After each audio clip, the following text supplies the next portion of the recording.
My name is Andy Kang. I'm living currently in San Francisco, California. And over the past, I would say 10 years, I've worked in several different industries, including media. I worked in the airline industry. If you think about the core consumers of gaming, it's a lot of millennials and a lot of Gen Zs. And if you think about the way we've grown up, games have pretty much been part of our life ever since we were little.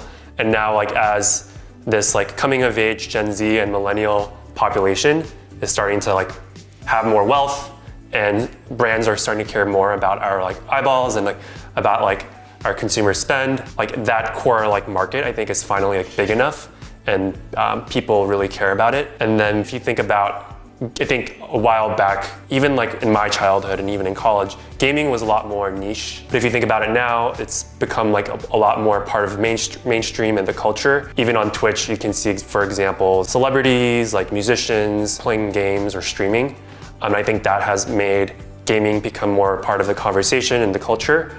Then of course, COVID, I think before COVID, streaming was definitely on the rise, but with COVID, it's definitely accelerated that. So I think those factors are a big reason that game streaming is really starting to become more mainstream these days. If I think about what Twitch is doing that is making gaming and game streaming so successful, one thing that does separate Twitch and helps the industry in general is that Twitch takes a very interactivity and community focused approach, and it brings that to the table along with a lot of the different tools to help creators stream high quality, good content.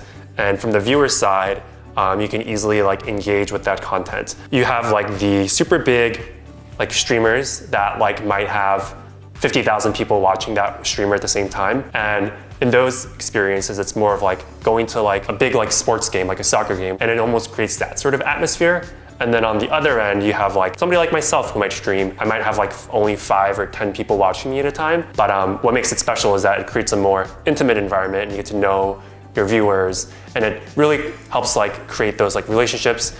I think now, especially during COVID, that sense of community is something that people are craving, and I think Twitch is able to offer that, and I think it's helping the streaming gaming industry overall. In my current role, I pretty much help the company think about a lot of the most difficult and interesting problems, and help the company prioritize and do analyses and understand what our ultimate goal and vision is. I would help with that goal in terms of thinking about what are all the different projects and initiatives that we could do that would move the needle the most to get towards that goal. Some other questions that the executive team might ask are should we buy rights to an NFL game, which are very expensive.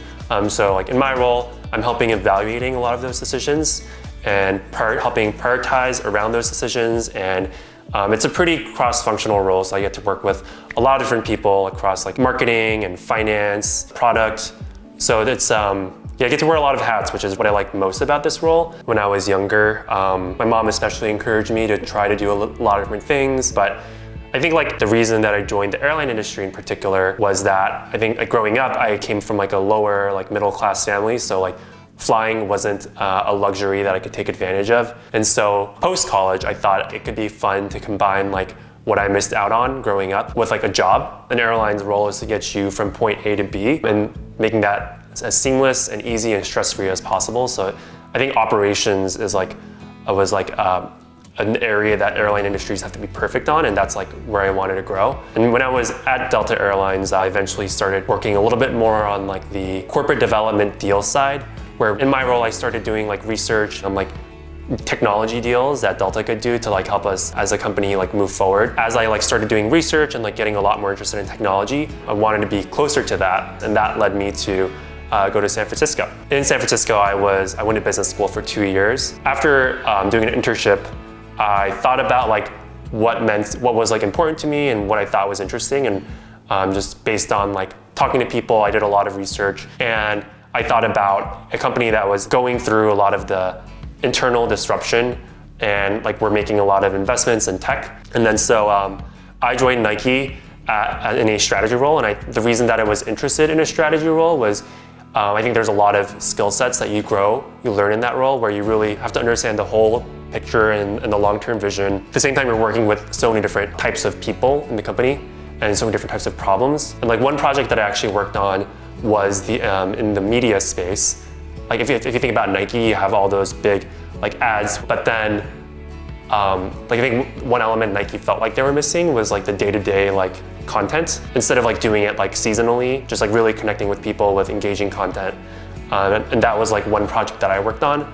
That's how I got a lot more interested in the like intersection of tech and media. And after doing that, I wanted to be in a place that was like just more ready to be fully invested in this space. And that led me to come to Twitch, and I've been here for a little bit over a year now.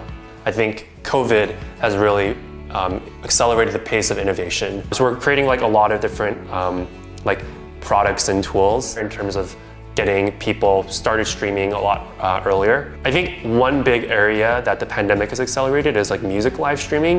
With the pandemic happening, a lot more creators are musicians and like gaming creators are like able to like monetize better as well with all the viewers coming in. You have to be careful about just thinking that because the Korean audience like was really like drawn to it and it was super successful in the #1 game in Korea, it's not going to be the same thing necessarily in America, because given that the market is just so like diverse and mixed here, and that consumer tastes from different geos can really vary. So like, for example, in America, two of the biggest games right now are like Fortnite and Among Us. But if you think about like the Korean market, Fortnite isn't as popular and neither are Among Us. If you're looking to launch a game in the American market, I think there's a lot of interesting like go-to-market activations that Korean companies could do by being very intentional about how you like release the game. And I think like a streaming service like Twitch is like great marketing for that. There was a really popular game that came out recently by Riot called Valorant. They did a really interesting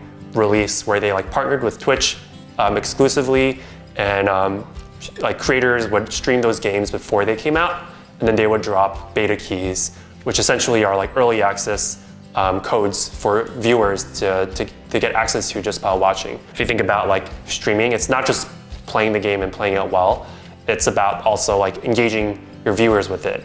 Sometimes a lot of people go to watch streamers because they're like amazed by how good they are, but a lot of people also go because they want to like talk with the streamer about it like while they're playing. So I think it's good to be mindful about like what sort of interactivity opportunities there are between the streamer and the viewer like while that game happens. One industry that I admire a lot for like how successful it's become in Korea, and even beyond Korea, is just like the K-pop, like Korean drama industries. And I think there could be interesting like ways to activate that on Twitch. But given like what I admire about these companies, I think there's a lot more opportunity to grow. I think it's important to like understand, as I've said earlier, like in America, like tastes and preferences are so different. It can be easy to copy and paste like a product or business model, but just be mindful of that. Like for example, talk shows and variety shows do super well in Korea, but can Korean companies like make that formula work for America? I think that's like an interesting question, and that's something perhaps Twitch can help with.